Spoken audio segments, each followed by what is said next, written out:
TB के जो लक्षण होते हैं, जो हमारे हम कहते हैं कि टीबी शरीर के सभी अंगों को प्रभावित कर सकती है। फेफड़े की टीबी जो ज़्यादातर होती है, जो संक्रमित होती है, दूसरों को संक्रमण करती है। तो इसका सबसे ज़्यादा जो इम्पोर्टेंट लक्षण है वो 2 हफ्ते से ज़्यादा खांसी है, बलगम आना है, बलगम में खून भी आता है, बुखार का रहता है, शाम के टाइम होता है, भूख नहीं लगती है और वजन कम होता है, रात में पसीने आते हैं। तो ये हमारे मुख्य लक्षण है, जिससे कि हम अगर किसी को भी 2 हफ्ते से ज़्यादा खांसी है तो तुरंत अपनी जांच अपने स्वास्थ्य केंद्र में कराएं। हमारे पास यहाँ जांच की सारी आधुनिक सुविधाएं उपलब्ध हैं, जैसे कि हमारे 23 बलगम के जांच के केंद्र हैं जो सभी CHC PHCs पे हैं, और जहाँ हमारे हेल्थ एंड वेलनेस सेंटर है वहाँ पर हमने स्पूटम कलेक्शन और ट्रांसपोर्टेशन की सुविधा रख रखी है। यानी मरीज को आने की ज़रूरत नहीं है। अगर उसको टीबी के लक्षण आते हैं तो वहाँ के जो CHO और MPHW हैं वहीं से उसका मरीज का बलगम लेते हैं और वो DMC पे पहुंचाते हैं, और उसकी जो निक्षय ID बना के हम उसकी रिज़ल्ट जो है निक्षय पे ही डाल देते हैं, ताकि मरीज को रिज़ल्ट वो 24 घंटे के अंदर मिल जाए। तो ये सुविधा बहुत हमारे यहाँ पे अच्छी है। और अब हमारे पास एक हैंड हेल्ड एक्सरे मशीन भी आ गई है। तो जो दूर दराज के एरिया हैं, वल्नरेबल हैं, जैसे भट्टे हैं, माइग्रेंट पॉपुलेशन है, शहर से दूर बस्ती हैं, उन बस्तियों में हमारा ये शिविर लगेगा और MMU के माध्यम से हमारी पूरी टीम जाएगी, जिसमें CHO, MPHW, LT और एक्सरे मशीन जो हमारे पास एक MMU में हम भेजेंगे। तो वो एक्सरे वहीं की वहीं करेंगे, पेशेंट का सैंपल लेंगे, अगर उसको टीबी निकलती है तो उसकी दवाई शुरू करेंगे, और हम उसका बाकी जैसे डायबिटीज़ है, HIV, वो जांच भी करेंगे, ताकि अगर कुछ और बीमारी भी है तो उसका भी तुरंत उसका इलाज शुरू किया जा सके। और इसी के रोकथाम में एक सबसे इम्पॉर्टेंट है टीबी प्रिवेंटिव ट्रीटमेंट, जो कि अब हमने सभी टीबी के कॉन्टैक्ट्स है उसमें हमने शुरू कर दिया है, चाहे वो 5 साल से छोटे हैं, चाहे 5 साल से बड़े हैं। और ये एक बहुत ही अच्छा कदम है। इसमें जो अडल्ट के लिए हमारे पास बहुत अच्छी रेजीम है, जिसको हम 3HP बोलते हैं, और इसमें सिर्फ 12 हफ्ते तक लेनी हो, हफ्ते में एक बार लेनी हो, तो सिर्फ 12 डोजेज़ लेने से ही हम इससे बच सकते हैं। तो ये बहुत ही अच्छी हमारे पास रेजीम है।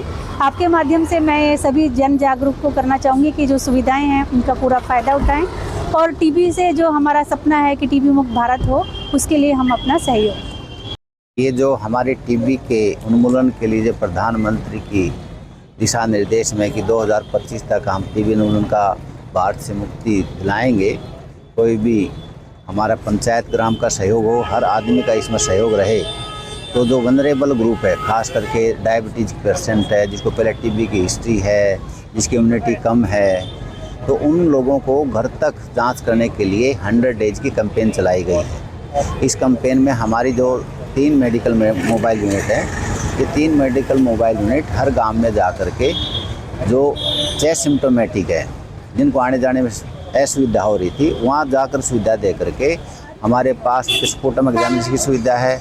हमारे AI आर्टिफिशियल इंटेलिजेंस के द्वारा जो डिटेक्ट करने वाली जो मशीन है पोर्टेबल एक्सरे की, वो भी उपलब्ध है। तो ऑन द स्पॉट हम उसका डायग्नोसिस करेंगे और उसकी टीबी की दवाई शुरू करेंगे। तो जितना भी हमारा मकसद है कि जल्दी से जल्दी मरीजों की पहचान है और जल्दी से जल्दी उसका ट्रीटमेंट हो, उसके द्वारा ही हम टीबी को उन्मूलन की ओर बढ़ सकते हैं।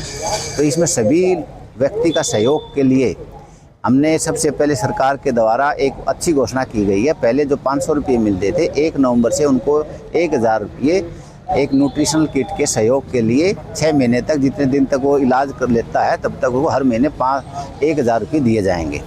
और हर व्यक्ति से जो संपन्न है, जिन्होंने कंसेंट दे रखी है, उसको निक्षय मित्र के द्वारा उसको न्यूट्रिशनल किट दी जाए।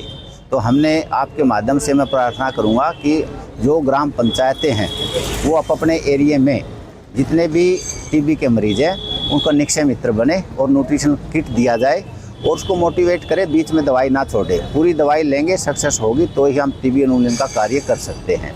इसके लिए जो प्रोग्राम है हमारा 100 डेज का चलेगा। तो 98 हमने कैंप लगाने जा रहे हैं। तो इसमें वल्नरेबल जितने भी हमारी CHC हैं, उन CHC में हमारी मेडिकल मोबाइल यूनिट द्वारा कार्य किया जाना है। तो आज हमने इसका शुरू आरंभ किया है। आशा करता हूं कि इसका ज़्यादा से ज़्यादा लोगों को फ़ायदा होगा।